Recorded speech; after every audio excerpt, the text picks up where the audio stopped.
ಶ್ರೀ ಪರಂಜ್ಯೋತಿ ಕಲ್ಕಿಯವರ ಪವಾಡ. ಇದು ಚೆನ್ನೈನ ಸ್ವಾಮಿನಾಥನ್ ಅನ್ನುವವರಿಗೆ ಆದಂತಹ ಅನುಭವ.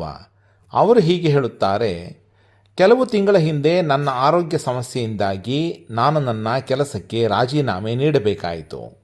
ಅದು ಹೆಚ್ಚು ಶ್ರಮದಾಯಕ ಕೆಲಸವಾಗಿತ್ತು. ಒತ್ತಡವನ್ನು ತಡೆದುಕೊಳ್ಳಲು ಸಾಧ್ಯವಾಗದೆ ನನಗೆ ಸ್ಟ್ರೋಕ್ ಆಗಿ ಪಾರ್ಶ್ವವಾಯುವಿಗೆ ತುತ್ತಾಗಿದ್ದೆ. ಶ್ರೀ ಪರಂಜ್ಯೋತಿ ಭಗವತಿ ಭಗವಾನರ ಕೃಪೆಯಿಂದ ನಾನು ಬೇಗನೆ ಚೇತರಿಸಿಕೊಂಡೆ.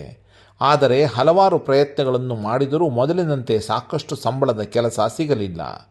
13 ಬಾರಿ ಸಂದರ್ಶನಗಳಿಗೆ ಹಾಜರಾಗಿದ್ದರೂ ನನಗೆ ಉದ್ಯೋಗವನ್ನು ಪಡೆಯಲು ಸಾಧ್ಯವಾಗಲಿಲ್ಲ ಎಂದು ನಾನು ಸಂಪೂರ್ಣವಾಗಿ ಅಸಮಾಧಾನಗೊಂಡು ಬಹಳ ಚಿಂತಿತನಾಗಿದ್ದೆ.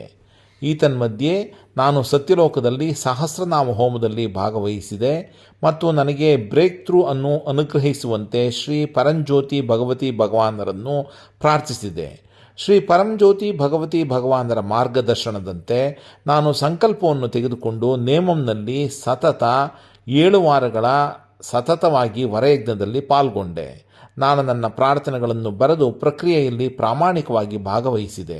ಈ ಎಲ್ಲ ಪ್ರಕ್ರಿಯೆಗಳಲ್ಲಿ ಶ್ರೀ ಪರಂಜ್ಯೋತಿ ಭಗವತಿ ಭಗವಾನರಿಂದ ಪಡೆದ ಶಕ್ತಿಯುತವಾದ ಆಶೀರ್ವಾದದಿಂದ ನಾನು ನನ್ನ ಕನಸಿನ ಉದ್ಯೋಗವನ್ನು ಪ್ರಮುಖ ಕಂಪನಿಯಾದ JK ಸಮೂಹ ಕಂಪನಿಗಳಲ್ಲಿ ತಿಂಗಳಿಗೆ 1 ಲಕ್ಷ ರೂಪಾಯಿಗಳ ಸಂಬಳದೊಂದಿಗೆ ಡೆಪ್ಯೂಟಿ ಮ್ಯಾನೇಜರ್ ಆಗಿ ಆಯ್ಕೆಗೊಂಡಿದ್ದೆ.